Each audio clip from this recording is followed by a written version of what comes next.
எல்லாருக்கும் வணக்கம். இது உங்கள் study with Dharshini YouTube channel. இந்த வீடியோவில் ஜூன் 3ஆம் தேதிக்கான current affairs, today current affairs வந்து பார்க்க போகிறோம். அதுக்கு முன்னாடி எஸ்டர்டே கரண்ட் அஃபேர்ஸ் வந்து ரிவிஷன் பார்த்துட்டு ஸ்டார்ட் பண்ணலாம். ஸோ ஜூன் 2ஆம் தேதிக்கான கரண்ட் அஃபேர்ஸ் ரிவிஷன். ஸோ ஒவ்வொரு கொஸ்டினுக்கும் ஆன்சர் வந்து நீங்கள் கமெண்ட் பண்ண ஆரம்பிச்சிடலாம். ஸ்டார்ட் பண்ணுவோம். இந்தியாவின் முதல் கல் தடுப்பணை எந்த திட்டத்தின் கீழ் கட்டப்பட்டுள்ளது? ஆன்சர் சிந்து ஜல் சம்ருதி அபியான். லடாக்ல தான் இந்த கல் தடுப்பணை அப்படிங்கிறது திறந்திருக்காங்க. பொது சிவில் சட்டத்தை அமல்படுத்திய மாநிலங்கள் எவை? Answer A and B. குஜராத்தும் உத்தரகாண்டும் இப்போ அமல்படுத்திட்டாங்க. அசாம்ல வந்து இப்போ இன்ட்ரடியூஸ் பண்ணி அந்த மசோதாங்கிறத நிறைவேற்றிருக்காங்க. ஆளுநர் வந்து ஒப்புதல் அளிக்கணும் அந்த மாதிரி. அடுத்து, உச்சநீதிமன்றத்திற்கு புதியதாக நியமிக்கப்பட்ட நீதிபதிகளில் தமிழகத்தை சேர்ந்தவர் யார்? ஆன்சர் வி மோகனா. உச்சநீதிமன்ற நீதிபதிகளோட எண்ணிக்கையை இப்போ 38 இன்க்ரீஸ் பண்ணிட்டாங்க. ஸோ அதை அடுத்து இப்போ 5 நீதிபதிகளை நியமிச்சிருக்காங்க. இப்போ உச்சநீதிமன்றத்தில் 37 நீதிபதிகள் இருக்காங்க. இப்போ பொறுப்பேற்று இருக்காங்க 5 பேர் ரீசெண்டா, அதோட சேர்த்து 37 பேர் இருக்காங்க. இந்தியா ஓமன் இடையிலான தடையற்ற வர்த்தக ஒப்பந்தம் எப்போது கையெழுத்தானது? போன வருஷம் டிசம்பர்ல கையெழுத்தானுச்சு. 2025 டிசம்பர். மலேசியாவில் எத்தனை வயதுக்குட்பட்ட சிறார்கள் சமூக ஊடகங்களை பயன்படுத்த தடை விதிக்கப்பட்டுள்ளது? ஆன்சர் 16 வயதுக்குட்பட்டவங்க. இதே மாதிரி ஃபர்ஸ்ட் இந்த மாதிரி இந்த சிறார்கள் வந்து சோசியல் மீடியாஸ் யூஸ் பண்ணக்கூடாதுன்னு சொல்லிட்டு பேன் பண்ண நாடு எதுனா ஆஸ்திரேலியா. இந்திய கடலோர காவல் படையின் சாரங் ரோந்து கப்பல் எந்த கப்பல் கட்டும் தளத்தில் கட்டப்பட்டது? ஆன்சர் கோவா ஷிப்யார்ட்ல தான் கட்டிருக்காங்க. பிரம்மோஸ் ஏவுகணைகளை வாங்குவதற்காக இந்தியாவுடன் ஒப்பந்தம் செய்த நாடு எது? ஸோ இப்போ ரீசெண்டாக வியட்நாம் பண்ணியிருக்காங்க. அதுக்கு முன்னாடி பிலிப்பைன்ஸ் தான் ஃபர்ஸ்ட் கண்ட்ரியா பிரம்மோஸை வாங்குறதுக்காக ஒப்பந்தம் பண்ணியிருப்பாங்க. இந்தோனேஷியாவோட ஒப்பந்தம் அப்படிங்கிறது இறுதி கட்ட பேச்சுவார்த்தையில் இருக்குன்னு சொல்லியிருக்காங்க. ஸோ சைன் பண்ண நாடுகள் அப்படின்னா பிலிப்பைன்ஸ், இப்போ Vietnam. So answer A and C, வியட்நாமும் பிலிப்பைன்ஸும். 2026ஆம் ஆண்டு மே மாதத்தில் ஜிஎஸ்டி வசூல் எவ்வளவு வசூலானது? ஆன்சர் 1.94 லட்சம் கோடி.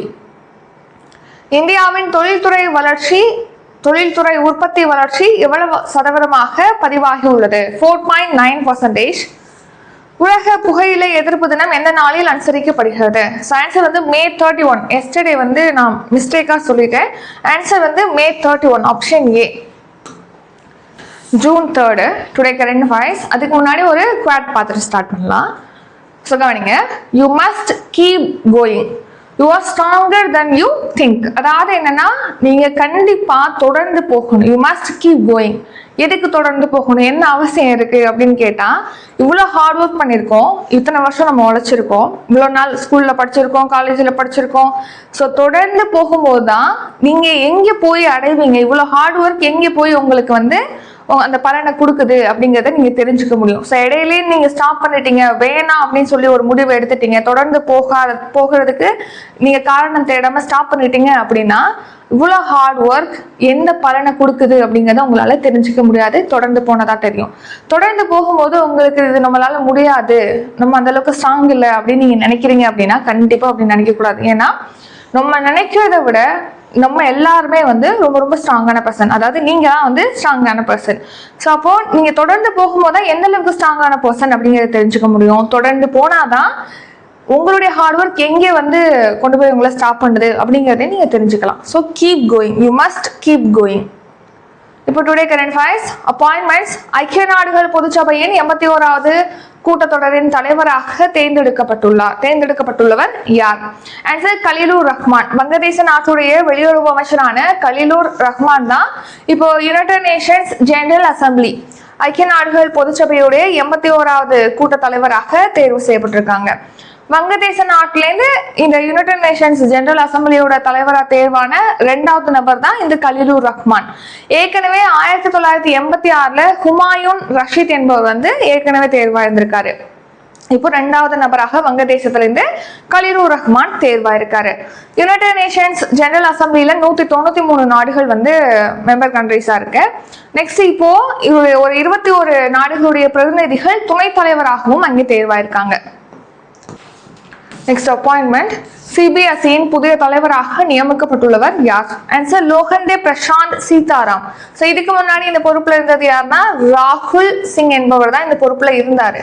ஸோ இப்போ எதுக்கு இவரை மாத்திட்டு லோகண்டே பிரசாந்த் சீதாராம் அப்பாயிண்ட் பண்ணியிருக்காங்க இந்த சிபிஎஸ்சியோட தலைவர் அப்படின்னா, இப்போ ரீசெண்டாக 12th ரிசல்ட் ரிலீஸ் பண்ணியிருப்பாங்க சிபிஎஸ்சி ஸ்டூடெண்ட்ஸுக்கு. அதில் வந்து ஃபர்ஸ்ட் டைம் விடைத்தாட்களை திரையில மதிப்பீடு முறை அப்படின்னு சொல்லிட்டு ஓஎஸ்எம் முறையை இன்ட்ரடியூஸ் பண்ணியிருப்பாங்க. இந்த ஓஎஸ்எம் முறையில் நிறைய குளறுபடி நடந்திருக்கு. நிறைய ஸ்டூடெண்ட்ஸ் வந்து அந்த தேர்ச்சி விகிதமும் குறைஞ்சிருக்கு, இன்னொன்று மார்க்லாம் கம்மியாயிருக்கு. ஸோ இந்த ஓஎஸ்எம் முறைப்படி இதில் விடைத்தாட்களை திரையில மதிப்பீடு முறைக்காக நிறைய நிறுவனங்களுக்கு ஒப்பந்தம் கொடுத்துருப்பாங்க இல்லையா, அதில் ஒரு ஒப்பந்ததாரனா தெலுங்கானாவை சேர்ந்த ஏற்கனவே சர்ச்சையில சிக்கின ஒரு நிறுவனத்துக்கு கொடுத்துருக்காங்க. ஸோ இன்னொன்று பார்த்தீங்கன்னா, இந்த நிறுவனத்துக்கு கொடுக்கறதுக்காக விதிமுறைகள் எல்லாம் சில தளர்வுகளும் பண்ணியிருந்திருக்காங்க. ஸோ இந்த குளறுபடிகள் காரணமாக ஏற்கனவே சிபிஎஸ்சியுடைய தலைவராக இருந்த ராகுல் சிங் அப்புறம் அங்கே செயலராக இருந்தவங்களையும் பதவியிலேருந்து மாத்திட்டாங்க. இப்போ புதிய தலைவர் அப்புறம் செயலர் அப்பாயிண்ட் பண்ணியிருக்காங்க. அதன்படி சிபிஎஸ்சினா central board of secondary education, அதாவது மத்திய கல்வி இடைநிலை வாரியம் அப்படின்னு சொல்லுவோம். ஸோ அதோட தலைவராக லோகண்டே பிரசாந்த் சீதாராமா அப்பாயிண்ட் பண்ணியிருக்காங்க. ஸோ இவர் தான் அந்த லோகண்டே பிரசாந்த் சீதாராம். ஸோ இதனால ஓஎஸ்எம் முறையில் முறைகேடுகள் நடந்ததை அந்த முறைகேடுகள் நடந்ததுனால மாற்றினாங்க. அது மட்டும் இல்லாமல் அதை விசாரிக்கிறதுக்காகவும் ஒரு நபர் குழு அமைச்சிருக்காங்க, எஸ் ராதா சௌஹான் அவர்கள் தலைமையில. புதிய தலைவரா லோகண்டே பிரசாந்த் சீதாராம அப்புறம் செயலராக வருண் பரத்வாஜை இப்போ அப்பாயிண்ட் பண்ணியிருக்காங்க. ஏற்கனவே பொறுப்புல இருந்த ராகுல் சிங்கையும் செயலராக இருந்த ஹிமான்சு குப்தாவையும் பதவியிலிருந்து மாத்திட்டாங்க. அடுத்த ரீசன் நியூஸ், இண்டிகோ நிறுவனத்துடைய சிஓவாக வில்லியம் வால்ஸை வந்து அப்பாயிண்ட் பண்ணியிருக்காங்க. தமிழ்நாட்டுடைய புதிய தலைமை செயலராக சாய்குமார் அப்பாயிண்ட் பண்ணியிருக்காங்க. அடுத்து ஆப்பிள் நிறுவனத்துடைய புதிய தலைமை நிர்வாக அதிகாரியாக ஜான் டெர்னஸ் அப்பாயிண்ட் பண்ணியிருக்காங்க. நிதி ஆயோக்குடைய துணைத் தலைவர் அசோக் லஹ்ரி, வங்கதேசத்துக்கான இந்திய தூதராக தினேஷ் திரிவேதியை வந்து அப்பாயிண்ட் பண்ணியிருக்காங்க. Next, central government scheme Jal Jeevan திட்டம் எந்த ஆண்டு வரை நீட்டிக்கப்பட்டுள்ளது? 2028. ஜல்ஜீவன் ஸ்கீம் அப்படிங்கிறது என்ன? கிராமப்புறங்கள்ல டேப் வாட்டர் கனெக்ஷன் வந்து கொடுக்கணும், அதாவது குழாய் மூலமாக குடிநீர் வசதியை கிராமப்புறங்கள்ல வழங்கணும் அப்படிங்கிறதுக்காக 2019 ஆகஸ்ட்ல லான்ச் பண்ணாங்க ஜல்ஜீவன் திட்டம். இந்த ஸ்கீம் வந்து ஜல்ஜீவன் அமைச்சகத்தின் கீழ் செயல்படுத்தப்படுகிறது, ஜல் சக்தி அமைச்சகத்தின் கீழ் செயல்படுத்தப்படுகிறது. இப்போ 2028 டிசம்பர் வரைக்கும் இதை எக்ஸ்டெண்ட் பண்ணியிருக்காங்க இந்த ஸ்கீம், அந்த ஸ்கீம் செயல்படுத்தக்கூடிய காலத்தை. ஏன்னா 2024 இதோட பீரியட் வந்து முடியுது இந்த ஸ்கீமுடைய திட்ட காலம். ஸோ அதை மறுபடியும் எக்ஸ்டெண்ட் பண்ணுறாங்க 2028 வரைக்கும். ஸோ அந்த செயல்பாட்டு காலத்தை எக்ஸ்டெண்ட் பண்ணுறாங்களே, அதுக்கான ஒப்பந்தம் வந்து இப்போ தமிழக அரசுக்கும் மத்திய அரசுக்கும் இப்போ சைன் ஆயிருக்கு. ஸோ அதனால தான் அதை பற்றி பார்க்குறோம். ஸோ இது ஜல்சக்தி அமைச்சகம் மூலமா 2019 ஆகஸ்ட் 15 செயல்படுத்தப்பட்டு வருது. கிராமப்புறங்கள் அனைத்து வீடுகளுக்கும் குழாய் மூலமாக குடிநீர் வசதி வழங்குறது தான் இந்த ஸ்கீமோட நோக்கம். இப்போ இத செயல்பாட்டு காலத்தை இப்போ எக்ஸ்டெண்ட் பண்றாங்க இல்லையா, அது சம்பந்தமான ஒப்பந்தம் வந்து இப்போ சைன் ஆயிருக்கு. ஸோ அதன்படி இந்த ஸ்கீமை செயல்படுத்துறதுக்கு பார்த்தீங்கன்னா முதல் கட்டமா 2177 கோடியை வந்து தமிழக அரசுக்கு விடுவிக்க போறதா சொல்லியிருக்காங்க. மொத்தமா இந்த திட்டமானது தமிழ்நாட்டில் 18,123 கோடியில செயல்படுத்த போறாங்க. அதுல 9,000 கோடி மத்திய அரசும் 9,000 கோடி வந்து தமிழக அரசும் வழங்குவாங்க.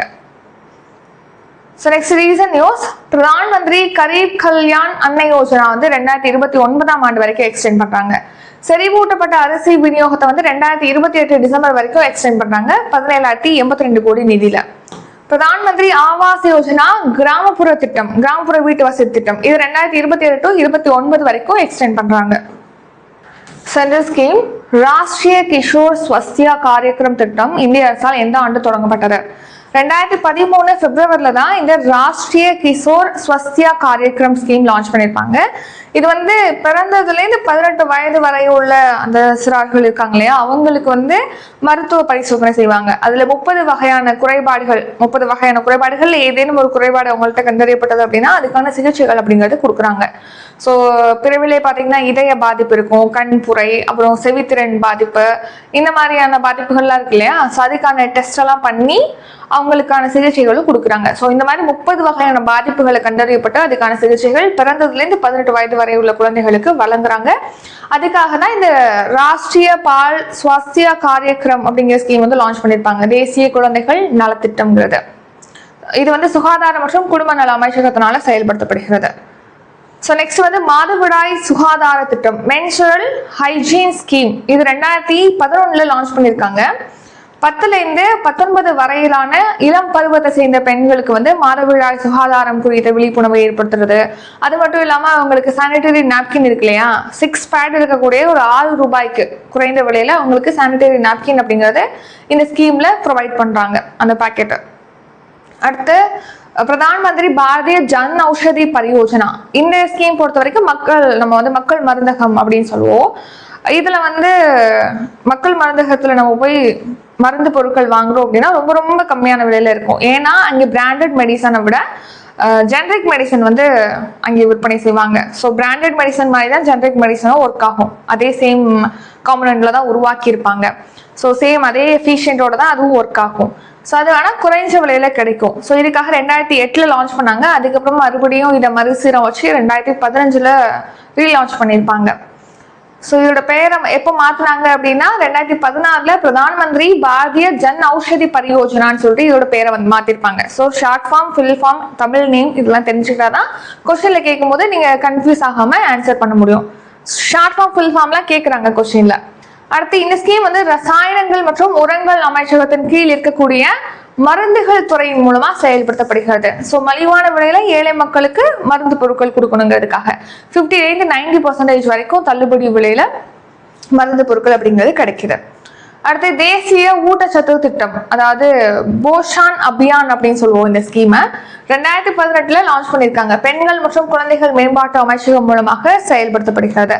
ஸோ இந்த தேசிய ஊட்டச்சத்து திட்டத்தின் கீழ் பார்த்தீங்கன்னா குழந்தைகள், பெண்களுக்கு ஆரோக்கியமான உணவு உட்கொள்வதானது உறுதி செய்யப்படுகிறது. அடுத்து திறன்மிகு குழந்தைகள் மையம், இது தமிழ்ல கேட்டா திறன்மிகு குழந்தைகள் மைய திட்டம் கேட்கலாம், அல்லது சக்ஷம் அங்கன்வாடி மற்றும் போஷன் 2.0 அப்படின்னு சொல்லிட்டு இந்த ஸ்கீம் நேம் வந்து கேட்பாங்க. 2021 லான்ச் பண்ணியிருக்காங்க. அதே வந்து பெண்கள் மற்றும் குழந்தைகள் நல அமைச்சகத்தின் கீழ் செயல்படுத்தப்படுகிறது. 2021-22 2025-26 ஆண்டு வரைக்கும் செயல்படுத்துறதுக்கு இதுக்கு ஒப்புதல் அடிச்சிருக்காங்க, அப்ரூவ் பண்ணியிருக்காங்க. இளம் பருவத்தை சேர்ந்த பெண்கள், குழந்தைகள், அப்புறம் கர்ப்பிணி பெண்கள், அவங்களுக்கெல்லாம் ஊட்டச்சத்து குறைபாடை நிவர்த்தி பண்ணணும் அப்படிங்கிறதுக்காக இந்த scheme. Defence current affairs. Rudra M11 ஏவுகணை சோதனை எங்கு நடைபெற்றது? ஸோ மேக்சிமம் சோதனை இந்த ஏவுகணை டெஸ்ட்லாம் பார்த்தீங்கன்னா ஒடிசால சந்திப்பூர்ல தான் நடக்கும். ஸோ ஆன்சர் ஒடிசால சந்திப்பூர்ல டெஸ்ட் பண்ணியிருக்காங்க. ருத்ரா M2 அப்படின்னு பார்க்குறோம் இல்லையா, இது வந்து வானத்திலேருந்து தரையில் உள்ள இலக்குகளை தாக்கி அளிக்கக்கூடிய ஏவுகணை. இப்போ ரீசெண்டா இதை டெஸ்ட் பண்ணியிருக்காங்க சந்திப்பூர்ல. யார் யார் டெஸ்ட் பண்ணியிருக்காங்கன்னா DRDO, defence research and development ஆர்கனைசேஷனும், அப்புறம் நம்ம அதாவது ஏர்ஃபோர்ஸும், இந்திய விமானப்படையும் சேர்ந்து தான் இதை டெஸ்ட் பண்ணியிருக்காங்க.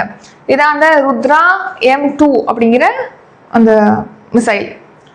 ஸோ சுஹோய் 30 MKI போர் விமானத்துலேருந்து தான் லான்ச் பண்ணியிருக்காங்க. லான்ச் பண்ணி இதை டெஸ்ட் பண்ணியிருக்காங்க. இது கரெக்டாக அந்த இலக்கை வந்து தாக்கியிருக்கு அப்படின்னு தெரிவிச்சிருக்காங்க. ரேடார்களில் சிக்காம தகவல் தொடர்பு அமைப்புகளை தாக்கி அளிக்கும் அப்படின்னு சொல்லி தெரிவிச்சிருக்காங்க. National current affairs. தேசிய குடும்ப சுகாதார கணக்கெடுப்பு 6, தேசிய குடும்ப சுகாதார கணக்கெடுப்பு 6 எந்த அமைச்சகம் வெளியிட்டுள்ளது? ஆன்சர் மத்திய சுகாதார அமைச்சகம். ஸோ ஹெல்த் மினிஸ்ட்ரி தான் வந்து இதை ரிலீஸ் பண்ணியிருக்காங்க. ஸோ ஒருத்தவங்க கமெண்ட்ல கேட்டிருந்தீங்க தேசிய குடும்ப சுகாதார கணக்கெடுப்பு வந்து கரண்ட் அஃபேர்ஸ்ல போடுங்க அப்படின்னு சொல்லி, அதனால ஆட் பண்ணியிருக்கேன். ரொம்ப இம்பார்ட்டன்ட் தான் இதுவும்.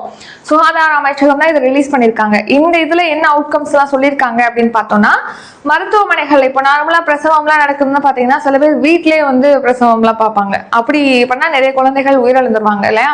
ஸோ மருத்துவமனைகள்ல பிரசவங்கள் பார்க்கறது அந்த எண்ணிக்கை அப்படிங்கிறது 90.6% எட்டியிருக்கு. நெக்ஸ்ட், இப்போ பிரெக்னன்சிக்கு முன்னாடி மகப்பேருக்கு முந்தைய பராமரிப்பு அப்படிங்கிறது இல்லையா, அதாவது டெலிவரிக்கு முன்னாடி அந்த பிரெக்னன்சி பீரியட்ல இருக்கும் இல்லையா, அப்போ அந்த பராமரிப்பு அப்படிங்கிறது முன்னாடி 92.6%-லேருந்து இப்போ 95.9% அதிகரிச்சிருக்கு. 12லேருந்து 23 மாத குழந்தைகளுக்கு தடுப்பூசி பெற்றுக்கொண்ட விகிதம் அப்படிங்கிறது 96% அதிகரிச்சிருக்கு. இந்தியாவில் மொத்த கருவுறுதல் விகிதம் அப்படிங்கிறது 2.0 அப்படிங்கிற அளவில் இருக்கு.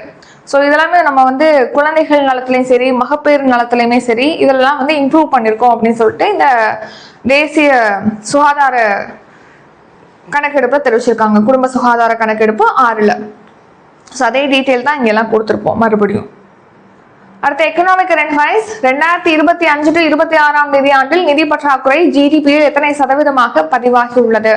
4.4% பதிவாயிருக்கு பிசிக்கல் டெபிசிட் அப்படிங்கிறது. இந்த நிதியாண்டுல போன நிதியாண்டுல பதிவாயிருக்கு. இப்போ மறுபடியும் இந்த நிதியாண்டு இருக்கு இல்லையா, இந்த நிதியாண்டு ஸ்டார்ட் ஆகி நமக்கு ஏப்ரல் மே முடிஞ்சிருக்கு இல்லையா, இப்போ முடிஞ்ச ஏப்ரல்லே 21% கிட்ட நம்ம அந்த இலக்கை எட்டிட்டோம். நிதி பற்றாக்குறையை கட்டுப்படுத்தணும்னு சொல்லிட்டு ஒரு டார்கெட் வச்சிருக்கோம் இல்லையா, அதுல 20% இப்போ ஒரே மாசத்துல ரீச் பண்ணிட்டோம் அப்படின்னு சொல்லி தெரிவிச்சிருக்காங்க. போன நிதியாண்டுல நிதி பற்றாக்குறை 4.4% பதிவாயிருக்கு. நம்ம எவ்வளவு டார்கெட் வச்சிருப்போம் அப்படின்னா 15.19 லட்சம் கோடி நிதி பற்றாக்குறை இருக்கலாம்னு சொல்லிட்டு டார்கெட் இருந்திருக்கும். அதுல 97.5% எட்டி நிதி பற்றாக்குறை 4.4% இருக்கு.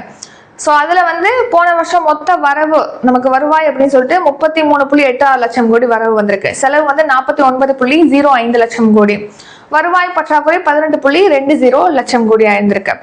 இந்த நிதியாண்டுல 2026-27 நிதியாண்டுல ஃபர்ஸ்ட் முதல் மாதம் ஏப்ரல்ல பாத்தீங்கன்னா நம்ம பட்ஜெட்ல நிதி பற்றாக்குறை இலக்க வச்சிருந்ததுல 21.4% இப்பவே எட்டிருக்கோம் அப்படின்னு சொல்லி தெரிவிச்சிருக்காங்க. ஸோ இதனால இப்போ மேற்காசிய பதற்ற சூழல் நடக்குது, பெட்ரோல் டீசல் விலை இன்க்ரீஸ் ஆயிருக்கு. ஸோ இந்த மாதிரியான காரணங்களால பட்ஜெட்ல எவ்வளவு டார்கெட் வச்சிருப்போம் நிதி பற்றாக்குறை இருக்கலாம் அப்படின்னு சொல்லி பார்த்தா 16.96 லட்சம் கோடி நிதி பற்றாக்குறை வந்து இருக்கலாம், அதுக்கு மேல போகக்கூடாதுன்னு சொல்லிட்டு ஒரு டார்கெட் வச்சிருப்போம். ஸோ அதுல இப்போ ஏப்ரல் மாசத்துல 21% வந்து ரீச் பண்ணிட்டோம் அப்படின்னு சொல்லியிருக்காங்க. எவ்வளவு நிதி பற்றாக்குறை இருக்கு ஏப்ரல்னா 3.62 லட்சம் கோடி. நிதி பற்றாக்குறை அப்படின்னா என்ன, நமக்கு வரக்கூடிய வருவாய்க்கும் செலவுக்கும் இடையிலான வித்தியாசத்தை தான் நம்ம வந்து நிதி பற்றாக்குறை அப்படின்னு சொல்றோம். அடுத்து economic current affairs.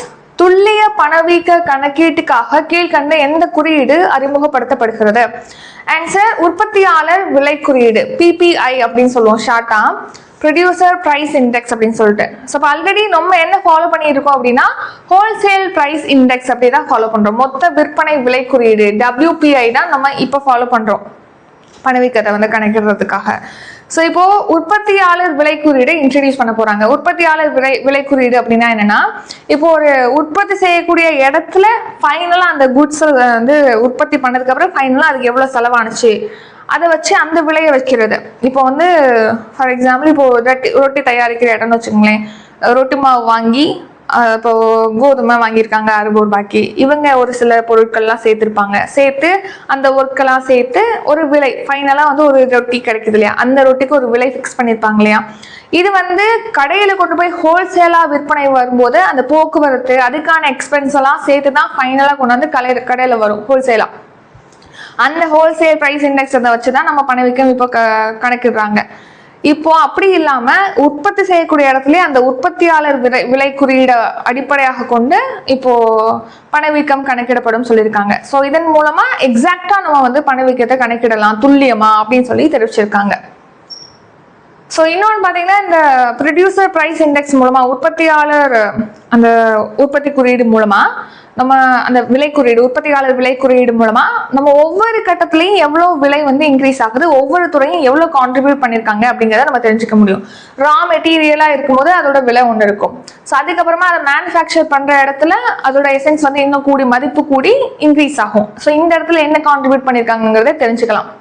So first கோதுமை உற்பத்தி செஞ்சிருப்பாங்க அக்ரிகல்ச்சர்ல, விவசாயி உருவாக்குன அந்த விலை நமக்கு தெரியும். அதுக்கப்புறமா அந்த கோதுமையை வச்சு ரொட்டி தயாரிக்கும் போது அதுக்கு எவ்வளோ அந்த துறை எவ்வளவு கான்ட்ரிபியூட் பண்ணாங்க அப்படிங்கிறத தெரிஞ்சுக்க முடியும் இல்லையா. ஸோ ஒவ்வொரு துறையிலையும் எவ்வளவு கான்ட்ரிபியூட் பண்ணியிருக்காங்க அப்படிங்கிறத நம்ம தெரிஞ்சுக்கலாம் இந்த ப்ரொடியூசர் பிரைஸ் இண்டெக்ஸை பொறுத்த வரைக்கும். இப்போ வந்து உற்பத்தியாளர் விலை குறியீட்டை அறிமுகப்படுத்த மத்திய அரசு முடிவு பண்ணியிருக்காங்க. 5 வருஷத்துல படிப்படியா இன்ட்ரடியூஸ் பண்ணி இந்த ஹோல்சேல் பிரைஸ் இண்டெக்ஸை நீக்கிட்டு இந்த ப்ரொடியூசர் பிரைஸ் இண்டெக்ஸை வந்து முழுமையா கொண்டு வந்துருவோம் அப்படின்னு சொல்லியிருக்காங்க. ஸோ துல்லியமா பணவீக்க கணக்கீட்டுக்கு இது ஹெல்ப்ஃபுல்லா இருக்கும். அடுத்து இப்போ 2022-23 பேஸ் இயரா ஃபிக்ஸ் பண்ணியிருக்காங்க. அதுக்கு முன்னாடி 2011-12 அந்த இயர்ல எப்படி இருந்துச்சோ அதை பேஸ் பண்ணி தான் நம்ம வளர்ச்சி அடைஞ்சிருக்கோமா அப்படின்னு சொல்லிட்டு நம்ம பார்த்துக்கிட்டு இருந்தோம். இப்போ 2022-23 புதிய அடிப்படை ஆண்டா வச்சு இப்போ ஹோல்சேல் பிரைஸ் இண்டெக்ஸ் வந்து ஜூன் 15 வெளியிட போறாங்க. அதுல சோதனை அடிப்படையில இந்த உற்பத்தியாளர் விலை குறியீடையும் இன்ட்ரடியூஸ் பண்றாங்க. படிப்படியா 5 இயர்ஸ் குள்ள இந்த ஹோல்சேல் பிரைஸ் இண்டெக்ஸை நீக்கிடுவாங்கன்னு சொல்லியிருக்காங்க.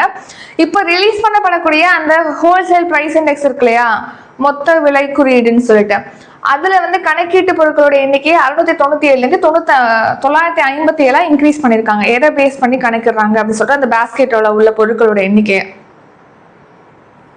5 ஆண்டுகளுக்கு சோதனை அடிப்படையில் இந்த பிபிஐ குறியீடு அப்படிங்கிறது வெளியிட போறாங்க. ஸோ இந்த பிபிஐ குறியீடு அப்படிங்கிறது இந்த புதிய மாற்றம் கொண்டு வராங்க இல்லையா, இது வந்து இன்டர்நேஷனல் மானிட்டரி ஃபண்டு அவங்களுடைய விதிமுறைகள் அப்புறம் வளர்ந்த நாடுகளில் பயன்படுத்தக்கூடிய முறைகளுக்கு ஏற்ற மாதிரி இது இருக்கும் அப்படின்னு சொல்லி தெரிவிச்சிருக்காங்க. அங்கெல்லாம் இந்த மாதிரி தான் ஃபாலோ பண்றாங்க ப்ரொடியூசர் பிரைஸ் இண்டெக்ஸ். அடுத்து இண்டெக்ஸ் அண்ட் ரிப்போர்ட். உலகின் மிகப்பெரிய பங்கு சந்தைகளின் பட்டியலில் இந்தியா தற்போது எத்தனையாவது இடத்தில் உள்ளது?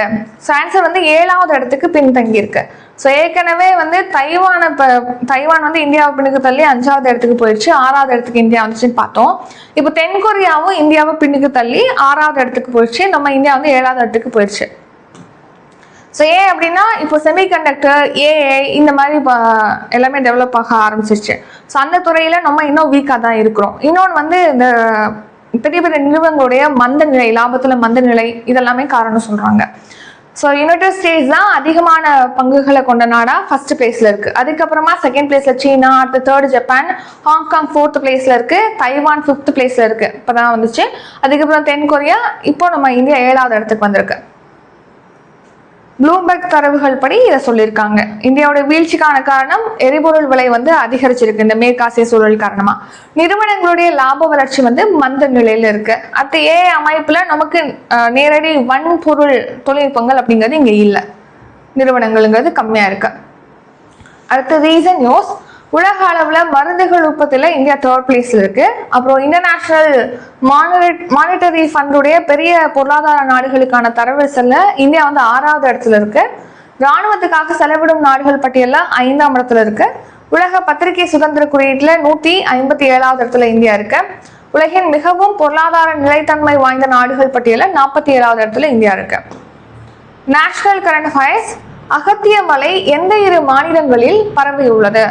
தமிழ்நாடு, கேரளா, இந்த 2 ஸ்டேட்ஸ்ல தான் வந்து அகத்திய மலை அப்படிங்கிறது பரவி இருக்கு. இப்போ ஏன் இதை பத்தி பார்க்கணும்னா, இந்த அகத்திய மலையில பாத்தீங்கன்னா நிறைய பகுதிகளை வந்து ஆக்கிரமிச்சிருக்காங்க. அந்த அகத்திய மலை சூழலியல் பகுதிகளில் நிறைய இடத்த வந்து ஆக்கிரமிச்சிருக்காங்க. இதுல நிறைய வன அதிகாரிகள், ஐஏஎஸ் ஆஃபீஸர்ஸ் இந்த மாதிரி நிறைய பேர் இன்வால்வ் ஆயிருக்காங்க. ஸோ அவங்களெல்லாம் விசாரிக்கணும். பிளஸ் இந்த அகத்திய மலையில நடந்த அந்த ஆக்கிரமிப்புகளை உடனடியாக காலக்கெடு வச்சு அதை நீக்கணும் அப்படின்னு சொல்லிட்டு மத்திய அரசுக்கு உச்சநீதிமன்றமானது உத்தரவிட்டிருக்காங்க. ஸோ அதனால பார்க்குறோம், அகத்திய மலை வந்து தமிழ்நாடு, கேரளா எல்லையில இருக்கு. மேற்கு தொடர்ச்சி மலையில தான் அகத்திய எல்லை, அகத்திய மலை அப்படிங்கிறது இருக்கு. எங்கே இருக்குன்னு பார்த்தா திருநெல்வேலி மாவட்டம் தமிழ்நாட்டுல, இதுவே கேரளான்னு பார்த்தோம்னா இடுக்கி மாவட்டத்துல இருக்கு. ஸோ அகத்திய மலை வந்து பயோ ரிசர்வா இருக்கு. ஸோ நெக்ஸ்ட், இப்போ உச்சநீதிமன்றத்தில் என்ன சொல்லியிருக்காங்கன்னா 2025 தரவுகள் படி 3500 சதுர கிலோமீட்டர் பரப்பளவுக்கு இந்த அகத்திய மலையானது இருக்கு அப்படின்னு சொல்லியிருக்காங்க. இதோட உயரமானது 1868 மீட்டர் அப்படின்னு தெரிவிச்சிருக்காங்க. ஸோ அங்கே நிறைய ஆக்கிரமிச்சிருக்காங்க பகுதிகளை, அதை உடனடியாக மீட்கணும் அப்படின்னு சொல்லி இப்போ உத்தரவிட்டிருக்காங்க. அதனால தான் இதை பற்றி பார்க்குறோம். அகத்திய மலை அந்த சூழலியல் பகுதிகளில் என்னென்ன காப்பகம்லாம் வருதுன்னா, கள்ளக்காடு முன்னதுரை புலிகள் காப்பகம், ஸ்ரீவில்லிபுத்தூர் மேகமலை புலிகள் காப்பகம், கன்னியாகுமரி வனவிலங்கு சரணாலயம், இங்கே எல்லாமே வந்து அந்த என்க்ரோச் பண்ணியிருக்காங்க. அந்த ஆக்கிரமிப்பு பணிகள் அப்படிங்கிறது நடந்திருக்கு அப்படின்னு சொல்லி தெரிவிச்சிருக்காங்க. அடுத்து இம்பார்ட்டன்ட் டே. உலக பால் தினம் எந்த நாளில் அனுசரிக்கப்படுகிறது? ஜூன் 1 வந்து பால் தினம் அப்படிங்கிறது நம்ம செலிப்ரேட் பண்றோம். ஸோ பால் உற்பத்தி குறித்த விழிப்புணர்வு ஏற்படுத்துறது, பால் எந்த அளவுக்கு ஊட்டச்சத்து மிக்கது, அதை டெய்லி நம்ம சாப்பிடணும், அருந்தணும், அந்த மாதிரியான விழிப்புணர்வுகளை ஏற்படுத்துறதுக்காக இந்த டே. தீம் என்ன அப்படின்னா செலிப்ரேட்டிங் உமன் ஃபார்மர்ஸ், அதாவது பெண் விவசாயிகளை கொண்டாடுவோம் அப்படிங்கிறது தான் theme. 2001 United Nations food and agriculture organisation மூலமாக தான் இதை இன்ட்ரடியூஸ் பண்ணியிருக்காங்க.